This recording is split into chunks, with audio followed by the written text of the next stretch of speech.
सभामुख महोदय, सरकारले सबैको कुरा सुन्नुपर्छ, तर जसले आफ्नो कुरा आफै राख्न सक्नुहुन्न उहाँहरूको कुरा अझै धेरै सुन्नुपर्छ, अझै धेरै महसुस गर्नुपर्छ। सर्वप्रथम यो संसद सुरु भएदेखिबाट सभामुख महोदयको आडैमा साङ्केतिक भाषा दोभाषेको व्यवस्था गरिएकोमा म हार्दिक आभार व्यक्त गर्न चाहन्छु।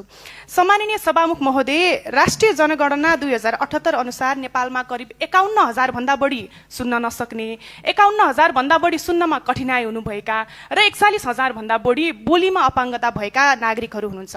हामी सहजै बोल्छौँ, आफ्नो कुराहरू सहजै राख्छौँ, तर उहाँहरूका लागि साङ्केतिक भाषा नै उहाँहरूको आवाज हो, उहाँहरूको अभिव्यक्ति हो। आवश्यक शब्द र सङ्केतको अभावमा उहाँहरूले शिक्षा, स्वास्थ्य, रोजगार र सार्वजनिक सेवामा समेत कठिनाई पाइराख्नु भएको छ। त्यसैले सरकार र सम्बन्धित मन्त्रालयसँग मेरो आग्रह छ, साङ्केतिक भाषाको शब्दकोश विस्तार गरौँ, दक्ष दोभाषेको पहुँच र अपाङ्गता भएका नागरिकहरूले पनि राज्यसँग समान रूपमा संवाद गर्ने